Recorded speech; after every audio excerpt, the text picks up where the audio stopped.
नमस्कार, मैं नेहा कुमारी और आप देख रहे हैं झारखंड जोश न्यूज। चंडीगढ़ मेयर चुनाव के बाद सुप्रीम कोर्ट का फैसला आ चुका है, जिसमें सुप्रीम कोर्ट ने बीजेपी पर निशाना साधा है। उन्होंने बीजेपी को घुसखोर कहा है। इस पे सुप्रीमो भट्टाचार्य ने क्या कुछ कहा, आइए सुनते हैं। देखा ही होगा कि माननीय उच्चतम न्यायालय ने एक ऐतिहासिक फैसला दिया। 2 दिन पूर्व भी उनका एक फैसला आया कि जो घूस की राशि है भारतीय जनता पार्टी के खाते में जाती है ज़्यादा, वो घूस की राशि अवैध है। और दूसरा, बैलेट चोरी करके जो अपनी सत्ता को कायम करते हैं वो भी असंवैधानिक है। मतलब घूसखोर और बैलेट चोर, ये भारतीय जनता पार्टी का नया नामांकन माननीय उच्चतम न्यायालय ने किया। चंडीगढ़ का मेयर चुनाव पूरे देश ने देखा था 30 जनवरी को, किस प्रकार उसका पदाधिकारी वहाँ पर वार्ड पार्षद नॉमिनेट होता है, प्रिसाइडिंग ऑफिसर बनता है और बैलेट पेपर की चोरी भी करता है।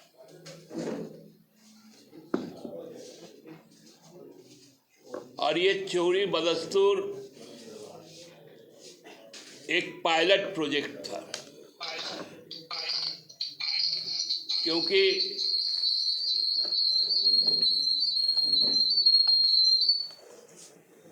आने वाला समय लोकसभा का चुनाव है। ये पायलट प्रोजेक्ट उनका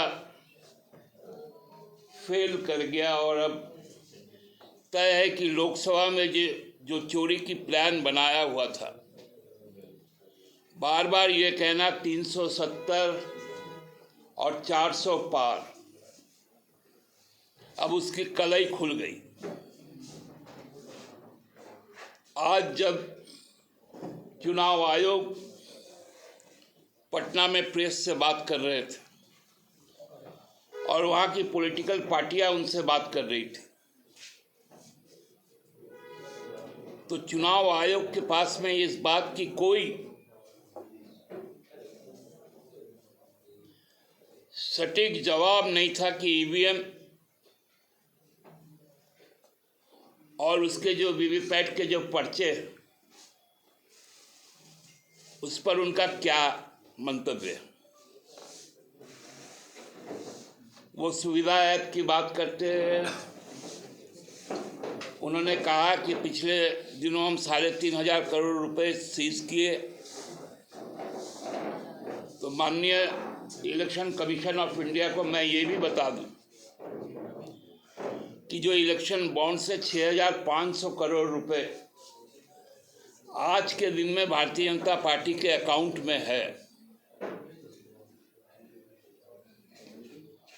उन अकाउंट को आप क्यों नहीं सीज कर रहे हैं? खासकर जो इन्फोर्समेंट डायरेक्टरेट है, वो ये 6,500 करोड़ रुपए पर उनका क्या स्टैंड है, ये भी क्लियर होना चाहिए। चंडीगढ़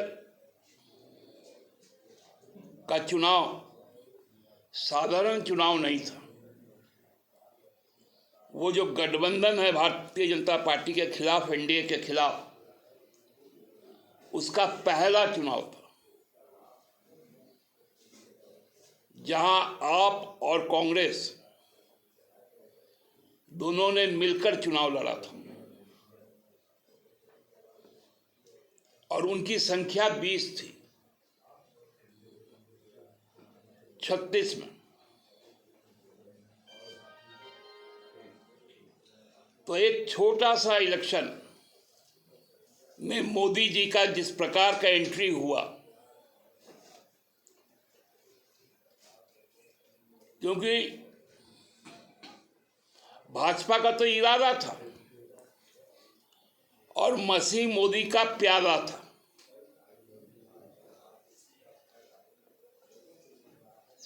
उससे चोरी पकड़ी गई। पूरे देश में जो आज माहौल बना है, खासकर किसानों को लेकर, बंगाल का भाजपा का नेता, बंगाल पुलिस में कार्यरत आईपीएस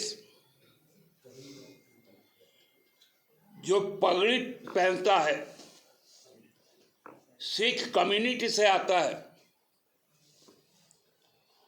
उसको खालिस्तानी के नाम से संबोधित किया गया।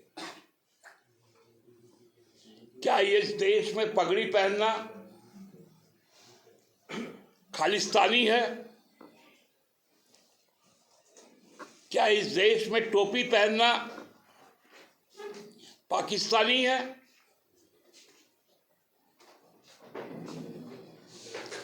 क्या इस देश में टाई लगाना वेटिकन सिटी है?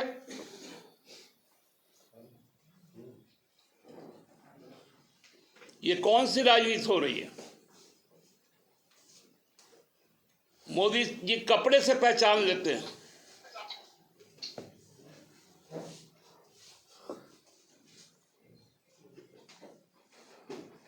बंगाल भाजपा पगड़ी से पहचान लेती है।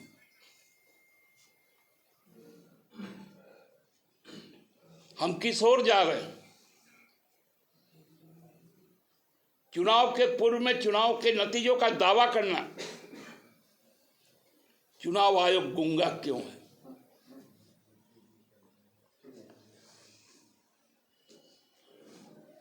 जो लिविंग प्लेग्राउंड की बात करते हैं कि वो सच्चाई में है।